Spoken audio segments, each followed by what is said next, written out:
అవుతుంది. మీ ఎగ్జైట్మెంట్ ఏంటి, ఎక్స్పెక్టేషన్స్ ఏంటి? ఎక్స్పెక్టేషన్ రీచ్ అవుతాం మీరు ఎవరు అభిమాని, ఎవరు అంటే ఏ హీరో అంటే ఇష్టం? ఎన్టీఆర్ అంటే ఇష్టం. ఎన్టీఆర్ ఫ్యానా? ఓకే. సో ఇప్పుడు Pushpa 2 cinema December 5th release అవుతుంది కాబట్టి December 4th తెలంగాణ జియో ప్రకటించింది దానికి. అంటే ప్రీమియర్ షోస్ కి అంటే టికెట్ హైక్ ఇచ్చింది. ఇంత టికెట్ ఈ డేట్ ని పెట్టుకోవచ్చని. So premiere show December 4th అంటే 9:30కి వాళ్ళు 800 టికెట్ రేట్ పెట్టారు. దాని మీద మీ అభిప్రాయం ఏంటి? టికెట్ కొంచెం అఫోర్డబుల్ అయితే లేవు, చాలా కాస్ట్ ఎక్కువ ఉంది. ఫ్యాన్స్ తప్ప వేరే వాళ్ళైతే చూడడం కష్టం.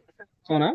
అంటే జస్ట్ ఆ ప్రీమియర్స్ వరకే తెలుగు రాష్ట్ర అంటే జస్ట్ తెలంగాణ వరకు 500 అనేది December 5 నుంచి మళ్ళీ 500 వరకు టికెట్ ఉందని చెప్పేసి అంటున్నారు. సో ఎంత కంఫర్టబుల్ టికెట్ అయితే అందరూ చూడగలిగేలా ఉంటుంది అనుకుంటున్నారు? లాస్ట్ టైం ఎక్కువ బడ్జెట్ ఉన్న సినిమాలకు ఉన్న టికెట్ ప్రైస్ అయితే ఓకే, అప్ టు 400 వరకు 500 వరకు అంటే మల్టీప్లెక్స్. సింగిల్ స్క్రీన్ అయితే 300 400 వస్తుంది. 3D ఫిల్మ్ కాబట్టి ఒక 400 లో multiplex better. 400 last. Cult fans కాకుండా వేరే వాళ్ళు కూడా చూడడానికి మంచిది. అందరూ మిడిల్ క్లాస్ ఫ్యామిలీస్ అందరూ ఫ్యామిలీ తీసుకొని పోతే టికెట్లకే ఒక్క టికెట్ కే Canteen కే అయిపోతుంది. చాలా ఇంటర్వెల్ కి వెళ్ళిపోతుంది. మర్చిపోతుంది సినిమా గురించి, సినిమాని ఆప్షన్ చేసేస్తారు మైండ్ నుంచి.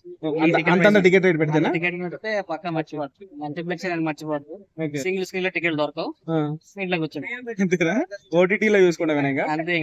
మాక్సిమం ఒట్టికే అయిపోయింది చేస్తారు. ఆల్రెడీ ఈ టైం సినిమాలు తప్ప నార్మల్ సినిమా 10 days కే ఓటీటీకి వస్తుంది. సో ఎంత క్రేజ్ ఉన్న ఆడియన్స్ అఫోర్డబుల్ ని దృష్టిలో పెట్టుకుని టికెట్ రేట్ ఉండాలంటారా? అంతేగా బ్రో, ఏదైనా ఎకనామికల్, ఎవరైనా ఫైనాన్షియల్, ఏదన్నా యూత్ తప్ప ఎవరో పెళ్లి కాని వాళ్ళు తప్ప మాలాంటి వాళ్ళు తప్ప ఫ్యామిలీస్ అంతా పైసలేగా 2000 3000 పెట్టి ఎవరి సినిమా 2000 పెడితే మనకి 1 month ఖర్చులు వెళ్ళిపోతాయి అని బట్టి ఎవరైనా ఆలోచిస్తారు.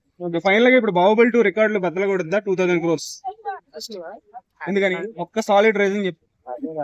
రీచ్ ఉంటది కానీ ఓవర్సీస్ అంత బాహుబలి 2 అంత ఓవర్సీస్ లో కష్టం. ఇండియాలో నార్త్ లో ఎక్కువ పడుతుంది బాహుబలి 2 క్రాస్ చేస్తున్నారు.